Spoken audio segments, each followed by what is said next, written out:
पुण्याच्या ट्रॅफिकचा प्रसाद म्हणून मी सुरुवातीला आपल्याला बसूनच बोलण्याची आपल्यासमोर विनंती करतो. सरकारी नोकरी म्हटलं की मीटिंग, मीटिंगनंतर ईटिंग आणि ईटिंगनंतर वेटिंग हा आमच्या आयुष्याचा रुटीनचा भाग असतो.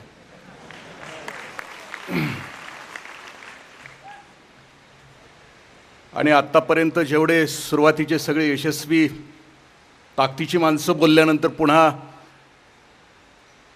माझ्यासारख्यानं बोलणं की ज्यानं 20 वर्षापूर्वी ही परीक्षा दिली, मग कठीणच काम असतं. मग एखादा पेशंट सलाईनवर असावा आणि त्याला मटण खा म्हणून आग्रह करावा, अशातली परिस्थिती असते. आणि मगाशी माझ्या मित्रांनी सांगितलं की खरं आहे, आमच्या बापजाद्यांनी सांगितलं आहे, पंक्तीला बसायचं असलं तर उकरंड्याजवळ बस, पण पहिल्याच पंक्तीला बस. कारण दुसऱ्या पंक्तीला काही मिळतं नाही मिळतं ही शक्यता नसते. पण पहिल्या पंक्तीचा योग काय आला नाही. चंद्रशेखर नावाचा खेळाडू पूर्वी होता, गोलंदाजी खूप छान करायचा, पण फलंदाजीला आलं की सगळं स्टेडियम मोकळं असायचं. ज्या क्षणाला चंद्रशेखर फलंदाजीला येतो त्या क्षणाला मी आपल्याबरोबर आहे याची मला पूर्ण खात्री आहे. राहिलेला सगळा माल शेलकाय अशी माझी अपेक्षा आहे, कारण ज्यांना गडबड होती, गर्दी होती, ते सगळे निघून गेलेले आहेत.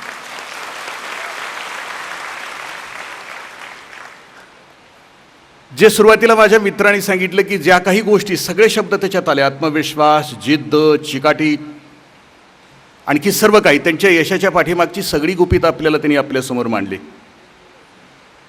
त्याविषयी मला नाही बोलायचं, कारण माझं पण तेच मत आहे, जे जे काही त्यांचं आहे.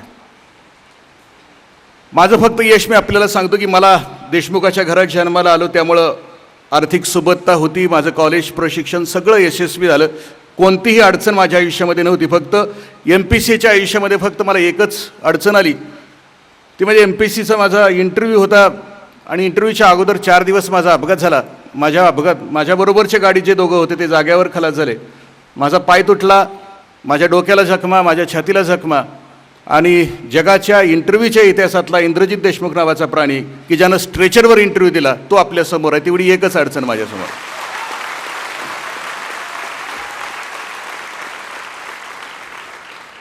बाकी मी म्हटलं की मगाशी माझ्या मित्रांनी सांगितलं, त्याच्यात मी पण आहे. माझी एक लाडकी आणि आवडती कथा आहे.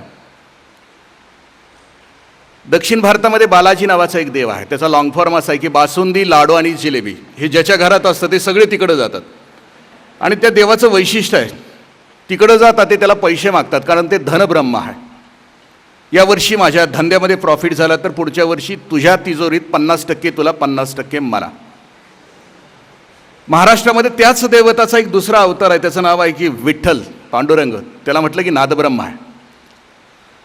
चुकून मी एकदा बालाजीला गेलो आणि बालाजीला गेल्यानंतर मी खालून वर जायचं ठरवलं. तिथं बसेसची सोय असताना मी चालत जायचं ठरवलं. सकाळची वेळ होती. त्या डोंगरावर चढायला सुरुवात केली. मी चढत असताना माझ्याबरोबर एक महाराष्ट्रातली एक लक्झरी आली होती, ती कोल्हापूरची होती. आणि त्या लक्झरीतली एक मावशी होती.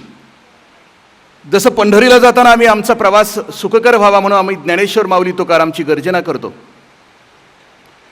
तशी गर्जना त्या बालाजीला जात असताना सगळेजण म्हणत असतात गोविंदा. आम्ही त्या पायऱ्या चढत होतो. पायऱ्या चढताना आम्ही म्हणायचो गोविंदा, आणि ते महाराष्ट्रातल्या लक्झरीतनं आलेली ती मावशी म्हणायची आमचं पण तेच आहे.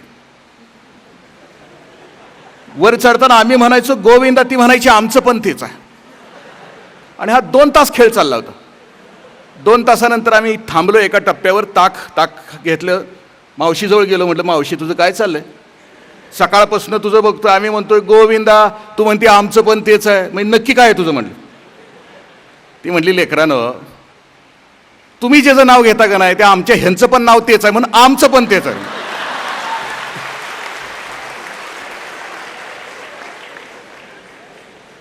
मगाच्यापासून ह्या सगळ्या मित्रांनी जे सांगितलं, जे काही गुण सद्गुण सांगितले, त्या सगळ्या गुणामध्ये माझ्या भाषणात तो पुन्हा उल्लेख न करता मी पण म्हणतो की आमचं पण.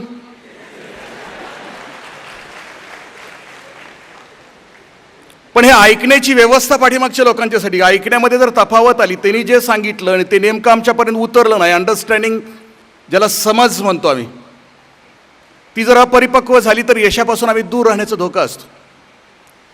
म्हणजे उदाहरणार्थ एखादा डॉक्टर असावा आणि डॉक्टरकडे पेशंट जावा आणि पेशंटच्या सगळ्या तपासण्या पूर्ण व्हाव्यात, पण पेशंटनं दारू पिलेली असावी, त्यामुळे त्या रक्तामध्ये आणि त्याच्या युरिनमध्ये काय आहे त्याचं निदानच होऊ नये.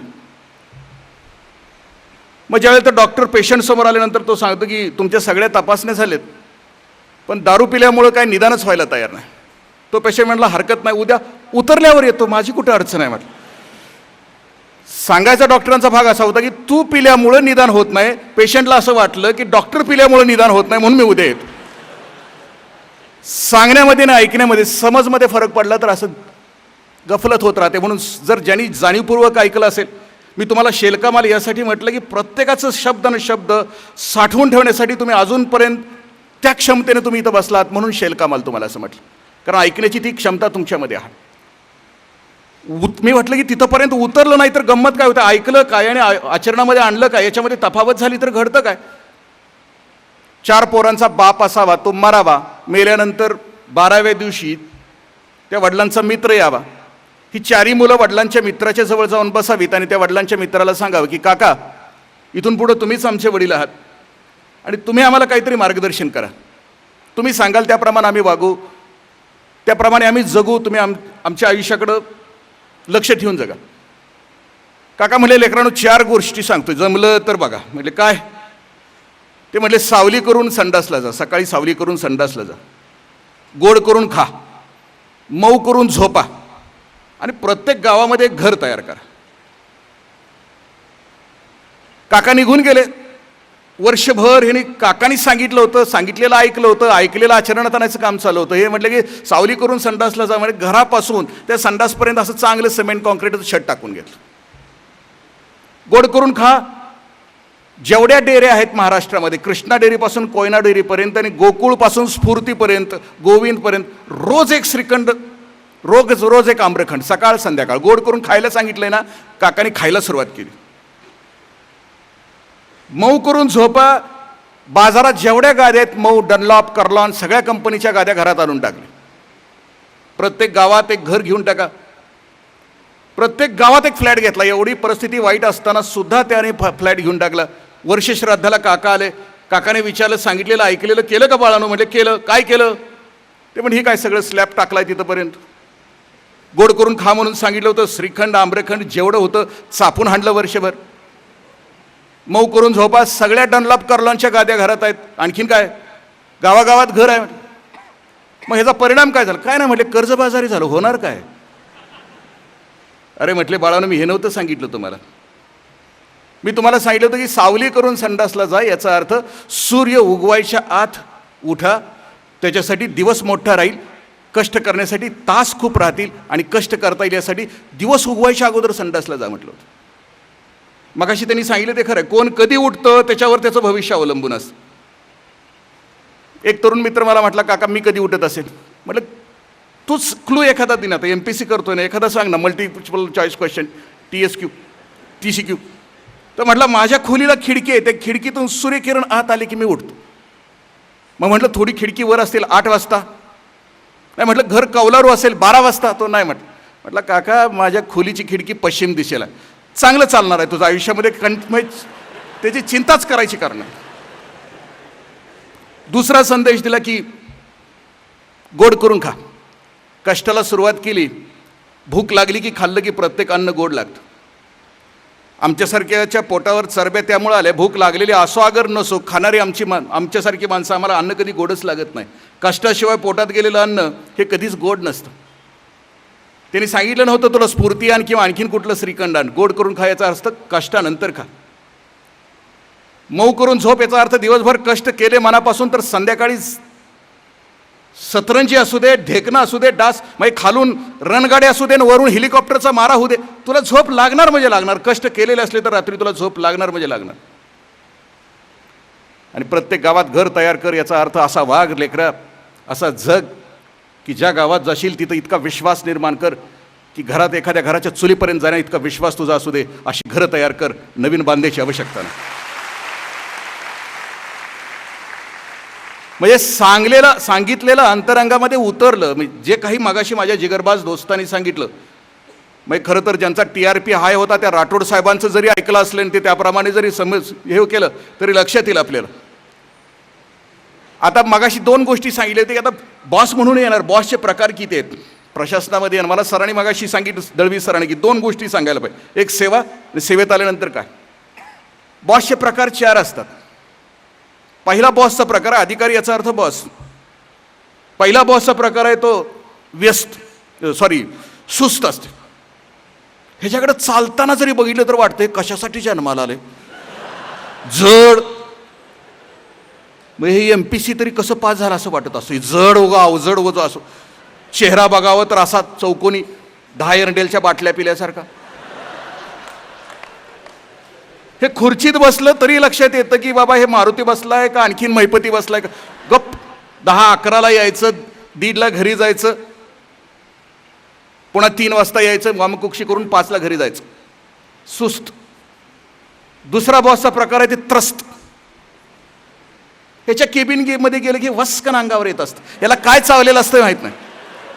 म्हणजे कदाचित असं असावं, बाहेर ज्याचा प्रभाव असतो घरात त्याचा पराभव असतो, कारण तिला त्याचा स्वभाव माहीत असतो.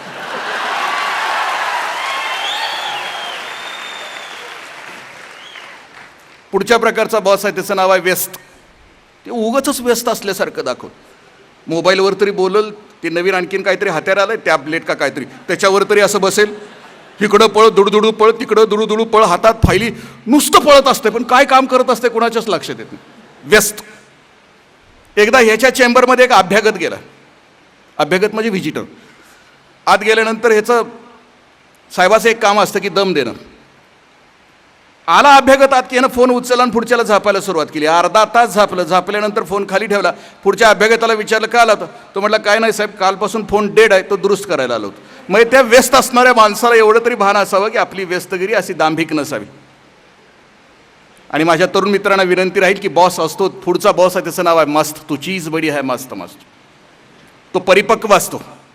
तो त्याच्याकडे फक्त इन्फॉर्मेशन नसतं, त्याच्याकडे फक्त नॉलेज नसतं, तर तिसरी गोष्ट त्याच्यामध्ये असते ती म्हणजे विजडम, शहाणपणा असतो. आणि शहाणपणा हा आतून येतो. जीवन जगण्याच्या प्रक्रियेमध्ये व्यक्ती, परिस्थिती आणि घटना यांच्या संयोगानं त्याच्या आयुष्यामध्ये हा शहाणपणा परिपक्वतेने येत असतो. मग शहाणपणा या शब्दाचं मी म्हटलं, इन्फॉर्मेशन असेल, नॉलेज असेल, पण विजडम नसेल तर सेवा नीट देता येत नाही. विजडम या शब्दाचा अर्थ आपण, गुळ गोड आहे, दिस इज इन्फॉर्मेशन. गुळ जिभेवर ठेवल्यानंतर ब्रेनमध्ये जो केमिकल लोचा झाला त्याला म्हणायचं नॉलेज. आणि गुळाचा उपयोग त्या पोळीत, पुरणाच्या पोळीत कसा करायचा, त्या चिक्की ह्याच्यात कसा करायचा, त्याला म्हणायचं विजडम. विजडम या शब्दाचा पोळी ज्याला करता येते, पोळी ज्या सुगरणीला करता येते तिच्याकडे विजडम असतो. एकदा इंग्रज अधिकारी भारतात आले आणि त्यांना जेव्हा ते पोळी खायला दिली त्यावेळी ते येरबाडून गेले. ते म्हणले अरे हे पुराणात कसं काय घातलं. अरे ते म्हणले तुला नाही समजायचं ते पुराणात कसं काय घातलं. त्याला विजडम लागतं. पुरण आत कशासाठी घातलं, कसं घातलं, त्याला लॉजिक लागतं, त्याला कन्सेप्ट लागतात, आणि मग ते आत कसं गेलं ते कळावं लागतं. त्याला MPC आणि UPCच व्हावं लागतं, त्याला कोणीतरी सांगावं लागतं. मग त्या विजडम शब्दाचा अर्थ ती पुरणाची पोळीला सुगरण. मी का म्हटलं की पुरणाची पोळी कुठल्या सुगरणीची चांगली, शहाणपणा कुणाचा चांगला, की जिचं पुरण असं सगळीकडे पसरलेलं असतं. हिथं हिमालय, हिथं आरवली, हिथं सह्याद्री असं अजिबात नसतं तिला म्हणायचं. विजडम या शब्दाचा पुन्हा एकदा परफेक्ट अर्थ सांगतो की नोकरी करण्यासाठी त्या गोष्टीची आवश्यकता कशी असते. मी ॲग्रिकल्चरचा ग्रॅज्युएट आहे. ॲग्रोनॉमी नावाचा विषय आमच्याकडे असतो. पेरावं कसं, त्याच्यामध्ये अंतर किती ठेवावं, हा त्या आमच्या शास्त्राचा अभ्यास असतो. ॲग्रोनॉमीमध्ये PhD असलेले एक प्राध्यापक 10-15 जणांचे, 50 जण त्यांच्या हाताखाली PhD करून गेले. काही रिसर्च पेपर्स त्यांचे पब्लिश झाले. पब्लिश झाल्यानंतर सिनेमा नावाचं एक हत्यार असतं, हे असलं ते घेऊन सगळीकडे फिरले, 54 देशात फिरले. फिरून परत आले आपल्या गावी. त्यांनी बंगला बांधला आणि ठरवलं की आता खरंच शेती करायची. आयुष्यभर शेतीचा अभ्यास जगाला शिकवला. स्वतः PhD, 50 PhD, research paper publish केलेले, आणि आता प्रॅक्टिकली उतरलेले ते शेती करायला. एक 10 गुंठ रान असं तयार केलेलं, वापसा बिपसा रानाला आलेला. हातात पाटी घेतली आमच्या साहेबांनी, PhD झालेल्या ॲग्रोनॉमीच्या, आणि पाटी घेऊन त्यातली जे दाणे होते ते दाणे अशी टाकायला सुरुवात केली. दाणे टाकले की वरनं पाखरं यायची, दाणे टिपायचे, निघून जायचे. 10-15 मिनटं हा खेळ चालला होता की एकही दाणा तिथं राहायला तयार नव्हता. पाखरं यायची, दाणे टिपायची, निघून जायची. तिकडं लांब एक शेतमजूर होता, लंगोटीवाला, 60-70 वर्षाचा. ते म्हटलं साहेबाचं काय चाललंय. ते आला हसत हसत, म्हटलं काय चाललंय. मग त्यानं ती पाटी त्याच्या हातातली घेतली, मूठ अशी भरली दाण्यामध्ये, अशी टाकली मूठ, पण दाणा नाही सोडला. पाखरं आली, बसली. पाखरांच्या लक्षात आलं की दाणा नाही आहे. 5-6 वेळेला असं केल्यानंतर पाखरांच्या लक्षात आलं की दाणे मिळणार नाहीत, पाखरं उठून निघून गेली. आणि मग निघून गेल्यानंतर या शेतकऱ्यांना अशी पेरायला सुरुवात केली आणि पेरून झाल्यावर साहेबाच्या हातात पाटी दिली. त्याला म्हणायचं असतं दिस इज विजडम. 50 वर्षे राहून सुद्धा आपलं ठरलंय की शेवटच्या माणसाला सेवा द्यायची. तर नोकरीत आल्यानंतर 3 आर आहेत, CR, PR आणि GR. कॉन्फिडेन्शियल रिपोर्ट, PR म्हणजे public relation and personal relation, आणि तिसरी गोष्ट आहे GR, गव्हर्नमेंट रिझोल्युशन्स. CR कोणाचा चांगला घ्यायचा, कुठला देव शाकाहारी आहे कुठला मांसाहारी आहे तुम्हाला समजून जाईल, ते काय मी या सभागृहात सांगत नाही. PR या शब्दाचा अर्थ दुसरा आहे की PRची क्वालिटी मगाशी सरांनीही सांगितली होती की public relation and personal relation त्याचीच ताकदीची होतात आणि त्याची रुजवण पाठीमागं असलेल्या सगळ्यांच्यामध्ये असली. मगाशी मी सांगितलं की PR पर्सनल रिलेशन त्याच्याकडे 2 सद्गुण आहेत. एक आहे निर्भयता आणि दुसरी आहे नम्रता. निर्भयता आणि नम्रता असली की आमची पर्सनल रिलेशन, आंतरवैयक्तिक संबंध आणि समाजाशी असलेलं नातं. एक शब्द मागाच्यापासून ठासून सर सांगत होते की सेवा नावाची गोष्ट. देश स्वतंत्र झाला त्यावेळेला प्रशासन चालत होतं राणीच्या राजवाड्यातून, इंग्लंडमधून. ती लिंक तुटली. आता दिल्ली, महाराष्ट्र, जिल्हा, तालुका आणि गाव पातळीपर्यंत ही प्रशासनाची लिंक झाली. त्यावेळेला प्रशासनाचा अर्थ होता तुमच्यावर राज्य करणं. आता प्रशासनाचा अर्थ आहे की कल्याणकारी राज्य करणं. शेवटच्या माणसाला त्याच्या आयुष्यामध्ये थोडं का होईना आनंदानं जगण्याच्या लायकीची पात्रता निर्माण करणं आपल्या अस्तित्वानं, आपल्या ताकदीनं, हा त्याचा अर्थ आहे. मग हा अर्थ सांगत असताना मी म्हटलं की दुसरी गोष्ट सरांनी मागायची नम्रता आणि निर्भयता. नम्रता कुणाकडे येते तेच विजडमचा भाग आहे. कबीरांचा एक दोहा आहे, जिंदा है वही झुकते है और मुर्दे आखडते. जी जिवंत असतात ना तीच झुकतात आणि जी मेलेली असतात ना तीच ताटतात. का ताटतात माहीत नाही. कसदार होणं आयुष्यामध्ये, MPC झाल्यानंतर ताकदीचा कसदार अधिकारी होण्यासाठी मी दुसरी सांगितली गोष्ट. कसदार हा शब्द असतो कसा, मानमोडी नावाची ज्वारी तुम्ही कधी बघितली असेल. मानमोडी ज्वारीचं ताट तुम्ही बघितलं असेल, 10 फूट असतं, सनसनीत ताट असतं. त्याचं कणीस बघितलं असेल, कणीस असं 1.5 फुटाचं असतं. त्याचे दाणे बघितले असतील, मोत्यासारखे असतात दाणे. मानमोडी ज्वारीचं ताट कसदार असतं, त्याचं कणीस कसदार असतं, त्याचे दाणे कसदार असतात, त्याच्या पिशा कसदार असतात. पण मानमोडी ज्वारीचं आणखीन एक वैशिष्ट्य असतं. त्या ज्वारीला ज्या वेळेला कणीस यायला सुरुवात होतं त्यावेळेला ते कणीस असं वागतं, खाली होतं, नम्र होतं, विनम्र होतं, खूप वागतं. आणि ज्या मातृभूमीकडून त्यानं घेतलेलं असतं त्या मातृभूमीला सलाम करतं आणि सांगतं की तेरा वैभव अमर रहे माँ. त्याला वंदन करून टाकतं. ती असते नम्रता.